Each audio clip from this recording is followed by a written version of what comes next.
SE versus S9 speed test. That video's coming up right now. Let's go.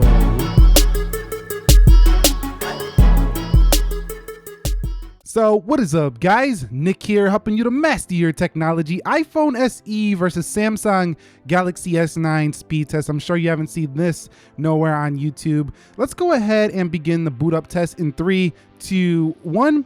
And see which one can get there first. Now, this video comes based on the request of quite a few subscribers, and a lot of people have been saying that, you know, they've broke their phone and stuff and they picked up an SE and they're holding off for a next iteration of a Galaxy. So people kind of go to this phone when they do break a phone or something because it's a good cheap phone backup, the iPhone SE. And you can see the Samsung should be ahead, and it is, but not too much ahead of the SE. They're about 2 seconds for being 2 years newer there. So the boot up goes to the Samsung easily. And if you're wondering how I got that little slit for the, you know, SIM card tray, that's from an iPhone 5. Okay, so if you're upgrading from an SE to an S9, your fingerprint will come from the front to the rear, and you can see it's right there. And this fingerprint is actually faster, so let's demonstrate this here. So when you hit the fingerprint on the S9, it goes right in. You can't bypass the lock button on the SE to actually get in. So what you have to do is you have to power this thing up first, and then you can get in. But even when you're on the lock screen, you're still slower than that of an S9. So the S9 all around is much faster when it comes to the first generation Touch ID on the SE. But one thing I did notice, I did this multiple times, is when you hit the power button, the SE actually shows the clock first. So if you're trying to check the time, you might see it a little faster unless you have always on display enabled for the S9. So 3, 2, 1, and you could see it's just a little bit quicker every time to show that time on the SE. So that's just something small that I noticed. But again, if you have always on display on, well, then that's pretty much doesn't matter for the S9 users. Okay, so before we go further, let's check the battery life. You can see 83% there for the iPhone SE. Let's go ahead and check it here for the S9, and you could see that one's at 79%. So keep that in mind, 80% here, 83% on the SE, and 79% on the S9. For when we hit the end of this video, we're going to recheck the battery. We're going straight through on this test to see which one drains more throughout these tests as well. Okay, guys, so we have arrived at the application portion of the speed test. You can see everything is closed out. I have them in cases now because there was a slip fest before. I tried this 2 times before we were here. I'm going to do commentary because people said they didn't like the music last time. Let's go into calendar, and you can see that's first for the S9 coming home. Let's go into the clock, and you can see first on the S9. Let's go into the calculator. And first again on the S9 slightly, let's go into App Store, Play Store. That's the Galaxy S9 coming home. Let's go into Instagram. And that is the Galaxy S9 again. Let's go into Twitter. And we have a win there for the Galaxy S9. Let's go into the weather application. And we slipped again here, even with a case on it. Let's go into weather.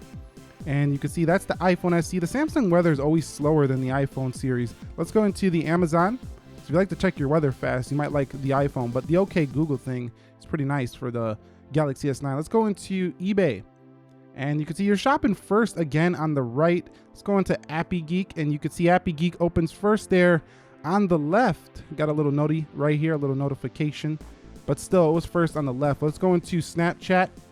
Snapchat, ooh, that was close. You're gonna have to call that one for me down below. YouTube, and YouTube opens first on the right. Let's go into Subway Surfers.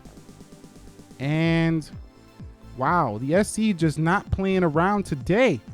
Not playing around for the small boy. Let's go into the Pac-Man. And Pac-Man game again. What is going on, S9? 4 gigs of RAM, twice that of the SE. What are you doing? Snapdragon 845, what are you doing? Okay, so the SE takes down the S9 in both Subway Surfers and Pac-Man. Let's go into Dead Trigger 2. Graphically intensive game. Again, just bumped the camera. Again, iPhone SE taking down the S9. And you can see this is the SE again. And we're still waiting, and now you're playing the... This is disappointing for a flagship from 2018 being taken down in the gaming department from a 2016 model. Let's go into Geekbench, and you can see Geekbench maybe slightly to the SC, I think slightly there. Let's go into Internet. Samsung Internet, one of the most popular internet browsers on Android, opens first over the SC, and Adobe Clip. And Adobe Premiere Clip on the right over the SE. So it looked like the Galaxy S9 was faster in most of your single core applications, but the SE is still shining in the gaming department. And let's go ahead and run them backwards now just to see if there's any reloads on either. Multitasking, you could see internet. This is where the 4 gigs of RAM should help the S9. And going to dead trigger, still a little faster to load there on the SE on the multitasking. Let's go into the Pac-Man. Again, I'm going to call that to the SE. What about the Subway Surfers? You can see they both held that one there. YouTube, they both held that one there. We're looking for reloads here. And that was a little slow on the animation there for the S9. A Pi Geek, Appy Geek, about the same. eBay, about the same. Amazon. Looks like the SE has a faster animation when loading up these things. You can see the weather actually holds in the background for the SE where you have to keep reloading it on the Samsung. What about Twitter? And you can see that animation speed for that multitasking is just spot on for the iPhone. So you've seen right there a slight reload for the S9, App Store, Play Store, and calculator. Now do keep in mind the S9 is on 1x animations. Let's go into clock and SE holding it again, and calendar and SE again. So the SE with the 11.3.1, the latest update that's on this phone, still a very fast phone here, even though they're going to update it to an even faster version in the SE2. Now I want to see if those games were actually a fluke, because you know that was kind of weird to see that the SE was winning basically every gaming round there. So I close out the applications. Let's do this gaming round one more time, and you could see, is it a fluke? No, it's not. The SE again. The SE said, shut up, Nick. Okay, let's go to Pac-Man right now. And let's see what happens. Okay. So the SE's not playing around today. Let's go into Dead Trigger 2. And you could see, again, this is disappointing, Samsung. If you see in this video, Samsung, get it together. Okay, guys, so let's just quickly run a video render here. I did, shoot the same video on both of these devices of my dog really quickly here. And we're just gonna render it out and save the video just to see which one does it faster. Now, usually, sometimes on Android, it takes a while. So if it does take too long on the Android device, I am just gonna skip through it, like speed through this video real quick. So we're just gonna save the gallery here, 1080p, and this one's gonna go 1080p as well. 3, 2, 1.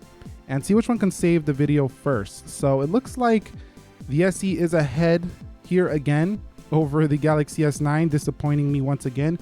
But I do know that the iOS version seems to render it a little bit faster.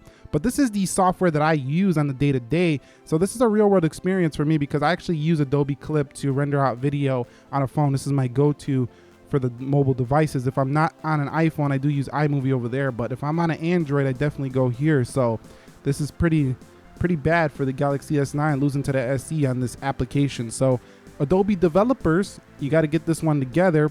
But I think that it's just kind of crazy how this phone is beating up on the Galaxy S9 in some areas. And you could see, I'm just going to cancel it out because it's taking too long. But you can see that the iPhone SE was faster in the video render test. All right, guys, so you can see the Geekbench scores are in 2478 single core iPhone SE, 2305, 4466, 7762. So in the benchmarks, the SE basically is being matched to the Galaxy S9, a little bit of a higher score there. This might be higher, it's just a little bit hot now because we're running these tests. But the multi-core crushing win for the S9, and technically the S9 should be a faster phone, but you can just see the optimizations and the software updates keeping the SE running fluid here means that this phone is still very fast, and you can get about 5 of these for the price of one S9. Now there's no way at all that I'm recommending an SE over S9. It's definitely not the better phone in my opinion, but still you can't deny its power. It's pretty fast. So let's take a look at the battery life. Remember, 83% on the SE. It dropped 10% throughout this comparison, so that's a 10% drain. The Galaxy S9 went from 79 to 72, so a 7% drain, so about a 3% difference, which could be a big difference throughout the day. So definitely the iPhone SE draining more battery here than the Galaxy S9. Basically it, the iPhone SE versus the Galaxy S9. What does this test tell you? Well, it tells you that at least these applications that we tested here in this video were quicker in a lot of areas on the SE, but single core mostly goes to the S9. Most of the regular apps open first there. The S9 booted up first. It had a faster fingerprint scanner.